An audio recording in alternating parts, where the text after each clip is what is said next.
If you're a startup founder, there is one strategy on your website that could be the difference between you bringing in 100 customers a day or you bringing in 0 customers a day. If this is the first time you're watching this video, my name is Jordan P. Anderson. I run a launch studio called Nice Slice Studio, where we help startup founders bring in over $50 million in revenue from launches, launching their products, launching their features. And we've worked on dozens of landing pages that bring in hundreds of thousands of dollars a week. Websites like this that have brought in hundreds of thousands of dollars. Websites like this one, this website here, I personally designed and brought in $40,000 in a weekend. So let's get into the one strategy. The one strategy that could be the difference between you bring in tons of customers to your business, to your startup, is how you structure your website. The order that you put things in front of your customers are going to be how you get your customers primed and ready to buy, so that when they go down your page, when they scroll down to the very bottom and they see that pricing card, they go to your pricing section, that they're now in buying mode. They're ready to buy. They've gone through the proper order and steps to get ready to buy. So I want to kind of back up a little bit and talk about some of the major SaaS companies out there, the biggest problems that I see on their websites and how to fix them. And then we're going to kind of go through how I would structure some of these websites and how you can structure these websites. So by the end, you're going to have a full structure format that you can walk away with. So websites like this, you go to convertkit.com, soon to be kit.com. What they do is there's your hero section, and you go right to the next section, and they go straight into the features or the benefits even. And, this, like for email marketing, grow your audience, send beautiful emails. Another website, you go over to Circle, for example. Again, you have your hero section, very nice, very clean. And then you scroll down, and the first thing that you're hit with is features. Here's what our product does. Here's how cool we are. Here's everything, even benefits. If you like, here's what you can do. And they haven't started to answer the question, or they haven't filtered out the right people. So I think the biggest problem with that, and another great example is one on makerbox.com. So you go to makerbox, or we can show you right here. And the difference that I see is you start with the problem. So on a sales letter page like this one, this is not a traditional SaaS page. This is more sales letter style, but it all starts with the problem. So on this one here, you have your hero section, and then you go into filtering and then talking about the problem. So say if you're an entrepreneur struggling to get leads or sales off social media, that's your problem. Instantly on MakerBox here by Dan, you go to your hero section, and then the next section is, let's be honest, you're tired of this. You want to jump on a new business idea, ignore marketing, get 0 sales. They go into the problem. And you have to talk about the problem because specific customers have specific problems. And if you're not addressing those specific problems, then your website is just kind of for everybody. It's kind of just for whoever wants to land on it. And so they scroll down, they say, oh yeah, that's cute, that's nice, that's a cool feature. Those are cool AI additions, add-ons to your app. But if it's not talking directly to me and my specific problems as a customer, then I'm not going to buy. So that's going to be your biggest difference with how you structure this, is that you have to first start with problem. Now, there is kind of 2 ways to go about this. There is the traditional sales letter, which is very direct response. It's headline, hero section, video, and then talking in long form, maybe 10,000 words.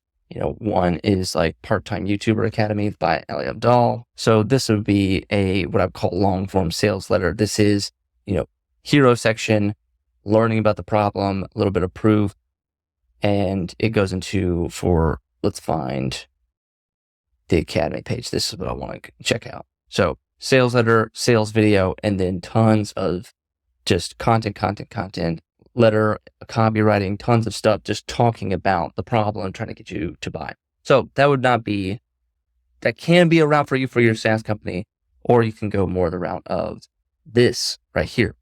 You have your hero section, your problem agitate, your transformation, your social proof, your features, your about us, and then your FAQ. So it's a little bit tighter. It doesn't require you to write 20,000, 30,000 words like we've done on some of these pages, where I am here writing long form, telling you everything about the offer, just long form copy.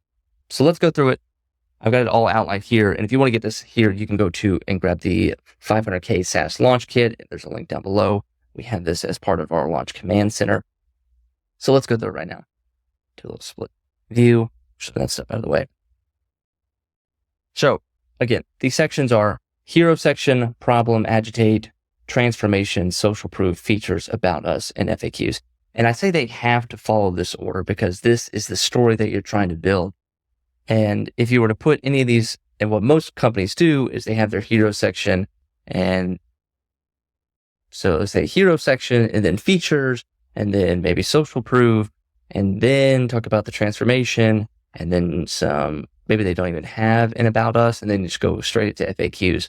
As you go through this kind of process, again, there's no filtering. There's no who is this for? What are their problems? They just assume that if we talk enough about the features or the benefits that the problem will just present itself, or anyone with a specific problem will know that these features are for them. And that's not how it works. You have to take your customers by the hand and you have to guide them through the entire process. You can't make assumptions, because when you assume something, you're going to be wrong, or there's going to be objections that you're not popping, those little objection bubbles that pop up. You have to be there to make sure that you're saying the right things in the right order. So the first is the hero block. Hero block, just heading, clear value proposition. The hero block, hero section is what I would spend 80% of my time, because that's where 80% of your traffic is going to be.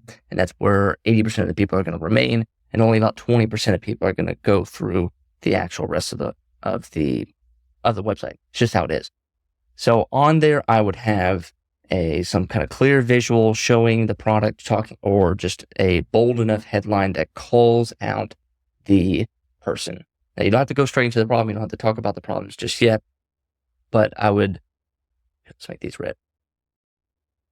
But you want to have show the product, concise description, headline that calls out the customer, maybe some social proof. You could do the little star ratings, reviewed by 100 people, used by 15,000 entrepreneurs, some kind of tiny little badge, or like listed by Trustpilot or G2 or whatever review site you tend to go to. And then the next section is you want to go into your problem agitation. So problem agitation is you're talking about the problem, you're bringing up the problem, and then with agitation, you are going deeper into the problem, something that we call twisting the knife. So you want to highlight the status quo.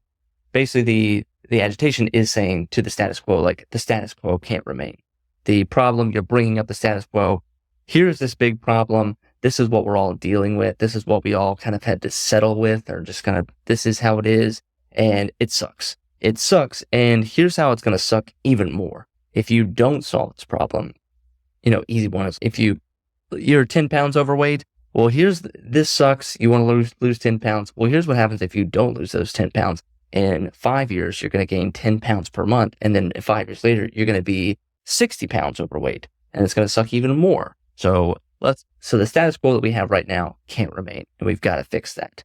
So you want to list out, you want to kind of dig into the negativity. You want your customers to feel a little bit of that anxiety and a reminder of, oh yeah, that is a problem. I do have that problem and I need to solve this problem. The next section is the transformation. Transformation, you are showing the future. You're letting them imagine what life could be like if this problem was solved. You want to show some examples of a transformation and just provide an alternative universe. You're opening a door to Narnia and saying, look, this is the new world. You can take a step in here if you'd like. And this is how we're going to transform your world, your life, and solve your problems. And that's where you kind of get into the benefits, talking a little bit more about not what it does, not what your app does, but if we solve this problem and the benefits that you're going to walk away with, you're going to feel lighter, you're going to feel stress-free, you're going to walk, have a light step going forward. Then I want to hit you with social proof. That's going to be the next section, because as people go through these problems and they go, yeah, that is a problem. And then as you're talking about the transformation, the first thing that's going to pop up in their head is, yeah, right. Or does this work? Or I don't think you're just saying that. You're just saying, imagine a world where you make $10,000 a month, or imagine a world where you bring in 100 customers a day. Yeah, right. That's kind of what I did on this video. I said, I talk about the problem. If you don't solve this, this is what's going to happen. I tell you, you could be making 100 customers a day. And then you go, yeah, right. No one can make 100 customers a day. And then that's where you go to social proof. Social proof is where you talk about that's where you show the big logos that you work with, the big companies that you work with. That's how much money you've made. That's how you're showing customer testimonials, customer reviews. Again, show that Trustpilot or some kind of review system, like reviewed by 500 people or used by 10,000 people, or even something as simple as like a newsletter. Like, we've got 1,000 people on our newsletter. That's something as simple as that. That's social proof that not just you, the person reading this, are going to be the first person to ever do this. There are hundreds, dozens, thousands of people that have done this exact thing or had this exact same problem and have gone through our process, have gone through the transformation, and here they are. Then we get to our features. This is the next part. Now we go into section 5, the features. And you're going to group your features. You're not going to talk about all your features. I always talk about in this, you pick your top 3 to 5 features. That's it. Your best bangers. If you had to put it on a billboard and you only had room for 2 to 3 features that list out, what are those features? If you had 100 characters that talk about what your app does and the features that it does, what are those features? So it can't just be everything. You've got to find the one big badass feature that blows people away, that makes your app, and then talk about it. So you're going to group into 3 to 4. You're going to talk about, focus on selling the sub benefits of how each feature delivers. So we talked about the overall benefits of when you buy our app entirely. These are the life transformations you're going to feel. These are the benefits you're going to get. But when you use this specific feature inside this specific app, these are the benefits you're going to get. So you need to talk about how that little point's going to change. Hey, AI headline generator for your blog post. Like, now you don't have to sit around thinking about all the tough headlines that it takes to write an effective blog post. Things like that. Add visuals, show the feature, show a GIF in motion, show the little mouse moving and show it in action, because with software, with info products, with ebooks, with online courses, it's all digital. It's all just, you can't put your fingers around it. So we got to show people what it does. We have to show people how it works. So for example, like this, we have the hero section. We talk about the problems. We show the features, and we show all the possible transformations, everything you can do. And then we show how it works. We show, hey, it does this. You use this magic button and this changes. So we have to be as visual as possible. Then the next section is the about us. I believe, and a lot of founders out there don't believe this, and a lot of these big companies don't even use this, is that if it's just you, if this is your company, if you're a solopreneur, or if you're an early stage startup, less than 11 people, this is kind of about you. This is your startup. So we have to know who we're buying from. If we know this is a small startup, we know not a lot of people have ever heard of this startup before. So I believe that you should add an about us page on your website. Not an about page, an about section, to share who you are and share why you're doing this. Because the why is going to give you more credibility. I'm not asking for your resume. I'm not asking where you studied. I'm not asking where you learned how to code. I want to know why you specifically are the person to solve this problem. And the answer a lot of times is like, hey, I'm just trying to make money, or this seemed like a cool thing, or this seemed like a cool little project, or hey, this was top #1 trending niche that has the biggest market and I want to make the most money from it. That might be the answer, sadly. If that is you, then you need to find a core reason. Like, why are you the person to solve this? You can teach a lot of things, you can code a lot of things, you can make a lot of things, but if this problem doesn't affect you personally, or you know someone that this problem affects personally, then it's going to be a tougher sell. So with the about page, it's not about you, it's about how you relate to customers, because the customer's reading this and they don't really give a shit about you. They just want to know, are you the right person to be solving this problem? So that's the convincing that you have to do. So you can keep it short, 2 to 3 paragraphs, some links to Twitter, your bio, whatever. But this is not a CV. This is not a resume. It's you convincing the customer that you're the right person for the job. Then the next section we get to is the pricing section. We're going to offer 2 to 3 pricing plans. if you want to go to my YouTube channel right now and search pricing plans or SaaS pricing. We just put out a video, an entire masterclass where I talk for 55 minutes about how to properly price your products, how to package everything up.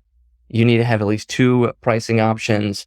1 is not enough. 2 is enough to give some compare contrast and an additional way for you to make more money, make more profit per customer, because there are customers that, yes, your item is $10 a month and yes, they can afford that, but there are customers also that come in your door that can afford $100 a month, and you're telling those high-end expensive customers, sorry, the most you can pay is $10 a month. So you need to have some kind of pricing plan and make it clear. Don't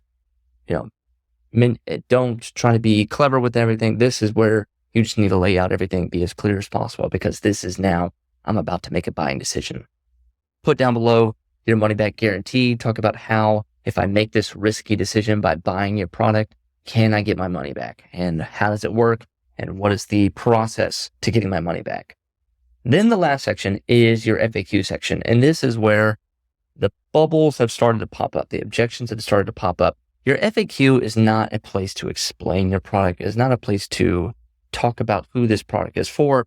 Your FAQ section is purely aimed at popping objections. So anything that you need to do some soul searching or do some Claude ChatGPT soul searching and ask, give me the top 10 reasons why someone would not buy this product, or what are the top 10 myths that are holding people back, or what are the mental blockers, or what are the psychological, emotional blockers that are preventing my customers from buying my product. And that's your FAQ section. And that's the questions that you need to ask. Prices, you could put price as an FAQ in there, but 5 to 7, number them so that people don't lose track of them. Be as straightforward and concise as possible. We don't need a huge, fat, chunky paragraph. It needs to be 1 sentence, 1 word sentences, quick, pithy. Just quickly answer my question so then I can go back up and buy your product. And that is it. That's the entire website all the way through. You have your footer at the bottom. I would not put some kind of, hey, but sign up for our newsletter, sign up for, join this, get this free thing. The reason I would do it on the homepage is because the homepage in this, how we have this set up, is very sales oriented. And the more distractions that you offer your customers, the more outlets and exit signs that you can give your customers, the more that they're going to take it. Even things like a nav bar can be a little bit dangerous, or a footer nav can be a little bit dangerous, because you want your customers focused on this sales message, because we've put this sales message in front of them in a very specific order. So we want them to be excited. We want them to go through and understand the problems and make sure that, is this the problem that they have? If they don't have this problem, then they don't need to be on this website. And then digging into the problem, twisting the knife, showing how things can change, showing some social proof that, hey, yes, other people have done this. You're not alone. And we are a real company, and we've worked with legit other companies. Here's how our app works. Let me show you a couple of screenshots. Here's some visuals. And then let me tell you a little bit about me. This is why I'm the right person for this job. I've been working on this app. I have this problem myself. I have credibility in this space. And here's our 2 to 3 pricing options. If you're a high-end client, choose tier number 3. And if you have any other questions, here are 5 to 7 FAQs. That's going to kind of, again, all driving back to getting people to buy. This is not, and that's it. Don't give it an outlet. It all should be, if you're not going to buy on this page, then you don't need to be on this page. And that is how you can improve your conversions. That is how you can go from 0 to 100 customers a day very simply. And it could just be, you might have all of these elements on your page, but it might just be in the wrong order. So take this, watch this video again, and put the right things in the right order to your customers. That's going to prime them, get them excited, and get them ready to buy your SaaS product. So thanks again, guys, for watching. My name is Jordan P. Anderson, and we'll see you on the next one.